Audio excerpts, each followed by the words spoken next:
YSR Congress party అధ్యక్షులు YS Jagan నేడు నంద్యాల జిల్లాలో పర్యటించనున్నారు. టీడీపీ నేతల చేతిలో హత్యకు గురైన సుబ్బారాయుడి కుటుంబాన్ని పరామర్శిస్తారు. ఉదయం 10 గంటల 15 నిమిషాలకు ఓర్వకల్లు ఎయిర్పోర్టుకు చేరుకొని అక్కడి నుంచి రోడ్డు మార్గం ద్వారా సీతారామపురానికి చేరుకోనున్నారు వైఎస్ జగన్.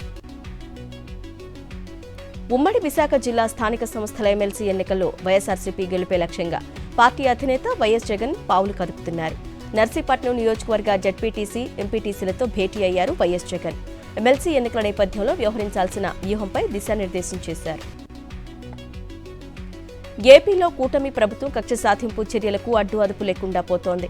విజయవాడకి ఐకానిక్ గా నిలిచిన అంబేద్కర్ మహాన్యాయ శిల్పంపై ప్రభుత్వం కక్ష సాధింపు చర్యలకు పాల్పడింది. అంబేద్కర్ మాన్యుమెంటల్పై వైఎస్ జగన్ మోహన్ రెడ్డి పేరును తొలగించారు. రాత్రి 9 గంటలు దాటిన తర్వాత కొంతమంది టీడీపీ నేతలు అంబేద్కర్ స్మృతి వనంలోకి చొరబడి ఘాతుకానికి పాల్పడ్డారు.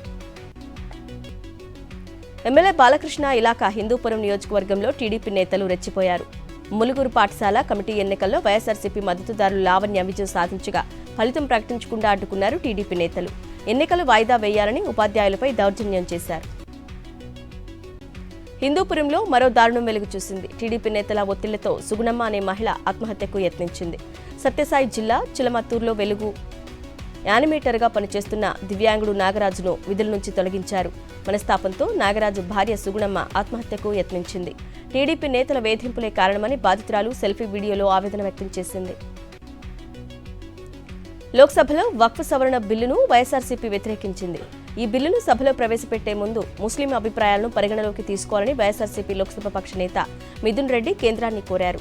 అలాగే ఈ బిల్లుపై ఎంఐఎం ఎంపీ అసదుద్దీన్ ఓవైసీ లేవనెత్తిన అభిప్రాయాలతో తాము ఏకీభవిస్తున్నామని వెల్లడించారు. పవన్ కళ్యాణ్ నటిస్తున్న హరిహర వీరమల్లు చిత్రంలో చరిత్రను వక్రీకరించారంటూ ఫైర్ అయ్యారు OBC student Shivamudraj. Telangana Robin Hood Panduga Sayanna Mudiraj చరిత్రను హరిహర వీరమల్లు పేరుతో చిత్రీకరించడం సరికాదన్నారు. ఆ చిత్ర దర్శక నిర్మాతలు సినిమా పేరును పండుగ సాయన్న పేరుగా మార్చాలని డిమాండ్ చేశారు శివముద్రాజ్. కేరళ సీఎం పినరాయి విజయన్ను మర్యాదపూర్వకంగా కలిశారు టాలీవుడ్ నటుడు చిరంజీవి. వాయనాడు బాధితుల సహాయార్థం సీఎం రిలీఫ్ ఫండ్కు ₹1 చెక్కును సీఎం విజయన్కు అందజేశారు చిరంజీవి. ఈ నేపథ్యంలో వాయనాడు ఘటనను జాతీయ విపత్తుగా ప్రకటించాలని కోరారు మెగాస్టార్ చిరంజీవి. అన్నమయ్య జిల్లా తమ్మళ్లపల్లిలో టీడీపీ మూకల ఆగడాలకు అడ్డు అదుపు లేకుండా పోతోందని పెద్దతిప్ప సముద్రం మండల సర్వసభ్య సమావేశంలో చర్చ జరిగింది. టీడీపీ నేతలు భయానక వాతావరణం సృష్టిస్తున్నారని ప్రజాప్రతినిధులు ఆరోపించారు. విజయనగరం జిల్లా ఉణుకూరు పోరాం ఎంపీపీ పాఠశాల విద్యా కమిటీ ఎన్నికలు అధికార పార్టీ దౌర్జన్యానికి నిదర్శనంగా మారాయి. వైఎస్ఆర్సీపీ మద్దతుదారులు పోరెడ్డి నాగరాజు చైర్మన్గా గెలిచినట్లు అధికారి ప్రకటించాక టీడీపీ మద్దతుదారులంతా వెళ్లిపోయారు. కొంతసేపటికి స్థానిక టీడీపీ నాయకుడి ద్వారా మండల విద్యాశాఖ అధికారిని ప్రభావితం చేసి మరలా ఎన్నికలు జరిపి టీడీపీ మద్దతుదారుకి చైర్మన్ పదవి కట్టబెట్టారు. పల్నాడు జిల్లాలో రైతులందరూ వరి సాగు చేయాలని ఉత్సాహంతో ఉన్నారని మాజీ ఎమ్మెల్యే గోపిరెడ్డి శ్రీనివాసరెడ్డి అన్నారు. విత్తనాల కోసం నర్సరావుపేటలో ఏపీ సీడ్స్ షాపుల వద్ద మహిళలు క్యూ లైన్లలో నిల్చోవడం రాష్ట్రమంతటా సంచలనంగా మారిందన్నారు. ప్రభుత్వం వ్యవసాయం మీద ఒక్క రివ్యూ మీటింగ్ ఎందుకు పెట్టలేదని ప్రశ్నించారు. ఏలూరు జిల్లాలోని తమ్మిలేరు జలాశయం నిండుకుండను తలపిస్తోంది. చింతలపూడి మండలం నాగిరెడ్డిగూడెంలో ఉన్న ఈ జలాశయం నీటిమట్టం గరిష్ట స్థాయికి చేరటంతో అధికారులు మొదటి ప్రమాద హెచ్చరిక జారీ చేశారు. దిగువన ఉండే ప్రజలు అప్రమత్తంగా ఉండాలని అధికారులు సూచించారు. కాకినాడ జిల్లా ప్రతిపాడు నియోజకవర్గంలో వర్షాల కారణంగా పంట పొలాలు భారీగా నీట మునిగాయి. పెదశంకర్లపూడి గ్రామ శివారును గల తాళ్లవారి చెరువుకు గండి పడడంతో దిగువన ఉన్న పంట పొలాలు నీట మునిగాయి. ఎకరాకు 30,000 పెట్టుబడి పెట్టిన రైతులు ఆందోళన వ్యక్తం చేస్తున్నారు. ప్రతి ప్రభుత్వ పాఠశాలలో ఎకో క్లబ్బులు ఏర్పాటు చేసుకోవాలని శ్రీ సత్యసాయి జిల్లా కలెక్టర్ టిఎస్ చేతన్ అన్నారు. పుట్టపర్తి మండలం పెడపల్లి ఉన్నత పాఠశాలలో మధ్యాహ్న భోజన పథకాన్ని పరిశీలించారు. భోజనం మెనూ పరిశీలించిన కలెక్టర్ విద్యార్థులతో కాసేపు ముచ్చటించారు. వారితో కలిసి స్వయంగా భోజనం చేశారు. ఏలూరు జిల్లా పోలవరం మండలం నూతనగూడెం గ్రామంలో ఇటీవలి వర్షాలకు బడిలో నీరు చేరింది. దీంతో ఉపాధ్యాయులు విద్యార్థులకు పక్కనున్న గుడిలో పాఠాలు బోధిస్తున్నారు. ఇక్కడ 1 నుంచి 4వ తరగతి వరకు 50 మంది విద్యార్థులు విద్యాభ్యాసం చేస్తున్నారు. ఇందిరాగాంధీ కాలంలో భూమి లేని పేదలకు పంచిన భూములను తిరిగి అర్హులైన వారికే పంచుతామని డిప్యూటీ సీఎం భట్టి విక్రమార్క అన్నారు. ప్రగతి భవన్లో మాజీ ఎమ్మెల్యే కిచెన్నగారి లక్ష్మారెడ్డి ఆధ్వర్యంలో నాద్గురుల్లో రైతులు డిప్యూటీ సీఎంను కలిసి విజ్ఞప్తి చేశారు. యాజమాన్య నిర్లక్ష్యంతో విద్యార్థి మృతి చెందాడంటూ మేడ్చల్ జిల్లాలోని మల్లారెడ్డి యూనివర్సిటీలో విద్యార్థులు ధర్నాకు దిగారు.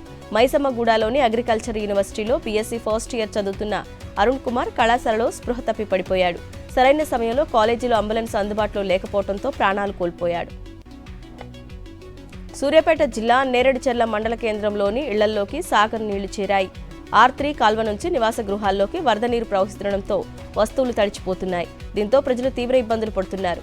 ఇంత జరుగుతున్నా అధికారులు కనీసం కాలువ వైపు కన్నెత్తి చూడడం లేదు. తెలంగాణ ప్రభుత్వం చేపట్టిన స్వచ్ఛదనం పచ్చదనం కార్యక్రమంలో భాగంగా జిల్లాలో పలు కార్యక్రమాలు చేపడుతున్నారు. ఖమ్మం జిల్లా చెర్లలో మురుగునీరు నిల్వ ఉన్న ప్రాంతాల్లో గంబాసియా చేప పిల్లలను విడుదల చేశారు. పచ్చదనం స్వచ్ఛదనం కార్యక్రమాన్ని విజయవంతం చేయాలని అధికారులు పిలుపునిచ్చారు. ఖమ్మం జిల్లా వైరాలో సీఎం రేవంత్ రెడ్డి పాల్గొనే సభాస్థలిని మార్చారు. 2 రోజుల నుండి కురుస్తున్న భారీ వర్షాల వల్ల సభాస్థలి అనుకూలంగా లేకపోవడంతో మరో చోటికి మార్చాలని మంత్రి తుమ్మల ఆదేశించారు. సభాస్థలి ఏర్పాటుకు జరుగుతున్న పనులను దగ్గరుండి పర్యవేక్షించి అధికారులకు పలు సూచనలు చేశారు మంత్రి తుమ్మల. అడిషనల్ డీజీల నుండి డీజీగా పదోన్నతి పొందిన అధికారులు హైదరాబాద్లో డీజీపీ జితేందర్తో భేటీ అయ్యారు. పదోన్నతి పొందిన డీజీలు బి శివధర్ రెడ్డి, శిఖా గోయల్, సౌమ్య మిశ్రా, అభిలాష్ బిష్త్ డీజీపీ జితేందర్ను మర్యాదపూర్వకంగా కలిశారు. ప్రజాధనం దుర్వినియోగం కాకుండా సీతారామ ప్రాజెక్టును పూర్తి చేసేందుకు ఏర్పాట్లు చేస్తున్నామని మంత్రి పొంగులేటి శ్రీనివాసరెడ్డి అన్నారు. ఖమ్మం జిల్లా యాతాలకుంటలో సీతారామ ప్రాజెక్టులో భాగంగా నిర్మిస్తున్న టెన్నెల్ను జిల్లా కలెక్టర్ అధికారులతో కలిసి పరిశీలించారు. కొత్త రేషన్ కార్డుల జారీ కోసం కేబినెట్ సబ్ కమిటీని ఏర్పాటు చేస్తూ తెలంగాణ ప్రభుత్వం ఉత్తర్వులు జారీ చేసింది. పౌర సరఫరాల శాఖ మంత్రి ఉత్తమ్ కుమార్ రెడ్డి చైర్మన్గా, ఆరోగ్య శాఖ మంత్రి దామోదర్ రాజనరసింహ, రెవెన్యూ శాఖ మంత్రి పొంగులేటి శ్రీనివాసరెడ్డి సభ్యులుగా నియమిస్తూ సబ్ కమిటీని ఏర్పాటు చేశారు. సికింద్రాబాద్ కంటోన్మెంట్లోని ప్రభుత్వ పాఠశాలలో జరిగిన సరస్వతి పూజా కార్యక్రమంలో చిరంజీవి స్వామి పాల్గొని ప్రత్యేక పూజలు నిర్వహించారు. బాపూజీ నగర్లోని గిరిజన సంక్షేమ పాఠశాలలో నూతనంగా సరస్వతి మాత విగ్రహ ప్రతిష్ఠ కార్యక్రమం నిర్వహించారు. నవమాసాలు మోసి కని పెంచిన తల్లి అర్థాంతరంగా తమను వదిలి వెళ్లిపోతే ఆ బాధ ఎవరికైనా వననాతీతం. అనంత లోకాలకు వెళ్లిన మాతృమూర్తి రూపమైన కళ్ల ముందు ఉండాలని తల్లికి గుడి కట్టి పూజిస్తున్నారు తనయులు. అపురూపమైన ఈ ఘట్టానికి మహబూబాబాద్ వేదికైంది.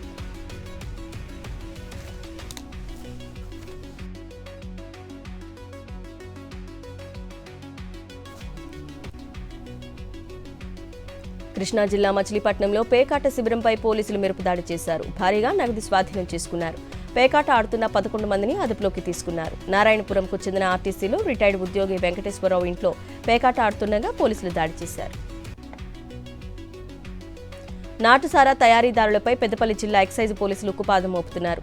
కరీంనగర్ జిల్లా వీణవంక నుండి పెద్దపల్లి జిల్లా పందిళ్ల గ్రామానికి పెద్ద మొత్తంలో నాటుసారా తయారీకి ఉపయోగించే బెల్లం, పట్టిక, ముడిసరుకులు ఆటో ట్రాలీలు తరలిస్తుండగా పట్టుకున్నారు. మావోయిస్టు పార్టీలో క్రియాశీలకంగా పనిచేస్తున్న 2 మావోయిస్టులు భద్రాద్రి కొత్తగూడెం జిల్లా పోలీసులు ప్రవేశపెట్టిన ఆపరేషన్ చేయూత పథకం పట్ల ఆకర్షితులై లొంగిపోయారు. సబరి ఏరియా కమిటీ సభ్యుడు లక్ష్మయ్య, ఛత్తీస్గఢ్కు చెందిన మల్లం లొంగిపోయారు. అక్రమంగా నిల్వ ఉంచిన రేషన్ బియ్యాన్ని పోలీసులు పెద్ద మొత్తంలో పట్టుకున్నారు. రేషన్ బియ్యం నిర్వాహకులపై దాడులు చేసిన పోలీసులు అక్రమంగా నిల్వ ఉంచిన 87 క్వింటాల రేషన్ బియ్యాన్ని పట్టుకున్నారు. వరంగల్ జిల్లా సంగెం మండలం కొత్తపల్లిలో పోలీసులు తనిఖీలు నిర్వహించారు. ప్రభుత్వ ఆసుపత్రిలో నైట్ డ్యూటీలో ఉన్న నర్సుతో డ్యూటీ డాక్టర్ గోపి అసభ్యంగా ప్రవర్తించిన సంఘటన మహబూబాబాద్ జిల్లా ఆసుపత్రిలో చోటు చేసుకుంది. అసభ్యంగా ప్రవర్తించిన వైద్యుడు గోపిపై చర్యలు తీసుకుని తనకు న్యాయం చేయాలని బాధిత నర్సు జిల్లా ఉన్నతాధికారులకు పోలీసులకు ఫిర్యాదు చేశారు. జగిత్యాల జిల్లా పూడూరు బీరప్పగుడి వద్ద 5వ తేదీన జరిగిన యువకుడి హత్య కేసును పోలీసులు ఛేదించారు. పూడూరుకు చెందిన రాజశేఖర్ గౌడ్ అనే బైక్ మెకానిక్ను స్నేహితులు కమల్, తిరుపతి కర్రతో కొట్టి హత్య చేశారు.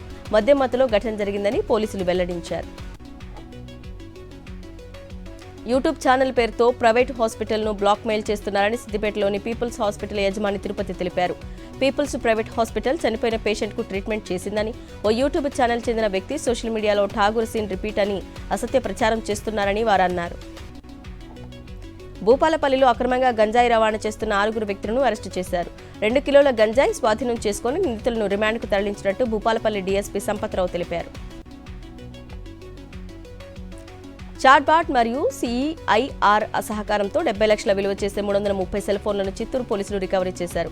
1 నెల వ్యవధిలో 330 సెల్ ఫోన్లు రికవరీ చేశారు. ఇప్పటి వరకు 7 దశల్లో 4,30,00,000 విలువైన 2030 సెల్ ఫోన్లు రికవరీ చేశారు.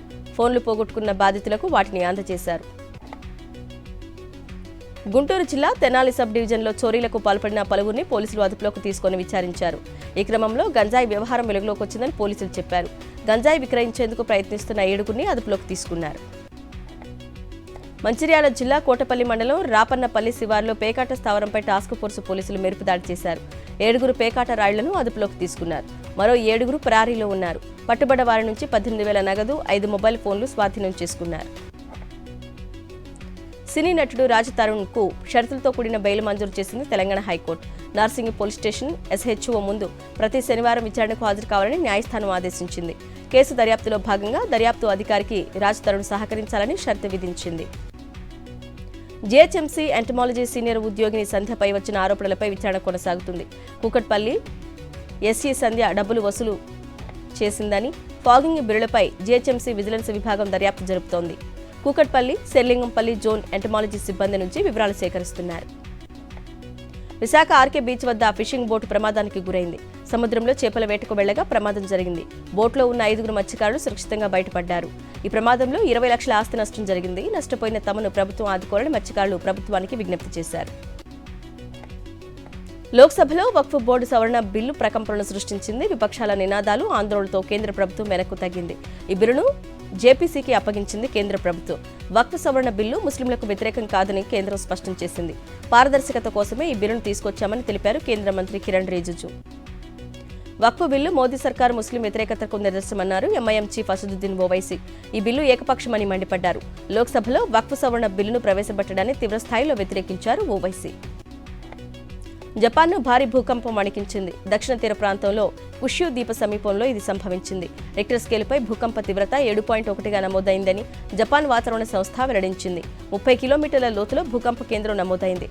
దీంతో అధికారులు సునామీ హెచ్చరికలు జారీ చేశారు. కిష్యూ దగ్గరలోని షికాకు ద్వీపాన్ని 1 మీటర్ ఎత్తులో అలలు తాకొచ్చని ప్రజలను అప్రమత్తం చేశారు. ప్యారిస్ ఒలింపిక్స్లో భారత్కు మరో పతకం లభించింది. జావెలిన్ త్రోలో నీరజ్ చోప్రా రజత పతకాన్ని కైవసం చేసుకున్నారు. వరుసగా 2వ ఒలింపిక్స్లో పతకం గెలిచిన క్రీడాకారుడిగా నీరజ్ గుర్తింపు సాధించారు. ప్యారిస్ ఒలింపిక్స్లో భారత హాకీ జట్టు కాంస్య పతకం సాధించింది. కాంస్య పతక పోరులో 2-1తో స్పెయిన్పై భారత్ గెలుపొందింది. కెప్టెన్ హర్మన్ప్రీత్ సింగ్ 2 గోల్స్ చేసి భారత విజయంలో కీలక పాత్ర పోషించాడు. మ్యాచ్లో మొదటి గోల్ ప్రత్యర్థి స్పెయిన్దే. 18వ నిమిషంలో మార్క్ మిర్లెస్ స్పెయిన్ తరపున తొలి గోల్ చేశాడు. భారత హాకీ జట్టుకు వైఎస్ జగన్ శుభాకాంక్షలు తెలిపారు. ప్యారిస్ ఒలింపిక్స్లో భారత హాకీ జట్టు కాంస్య పతకం సాధించగా వారిని అభినందిస్తూ జగన్ ట్వీట్ చేశారు. దేశ కీర్తి పతాకాన్ని ఎగురవేశారంటూ ట్వీట్లో పేర్కొన్నారు వైఎస్ జగన్. భారత మహిళా రెజ్లర్ అంతిమ్ అంగాల్పై క్రమశిక్షణ చర్యలు చేపట్టింది ఇండియన్ ఒలింపిక్ అసోసియేషన్. 3 ఏళ్ల పాటు నిషేధం విధించింది. ప్యారిస్లోని ఒలింపిక్ క్రీడా గ్రామంలోకి అనుమతి లేకుండా తన సోదరిని తీసుకొచ్చింది అంతిమ్. తన గుర్తింపు కార్డును ఆమెకు ఇచ్చినట్టు విచారణలో తేలింది. దీంతో అంతింపై క్రమశిక్షణ చర్యలు తీసుకుంది IOA.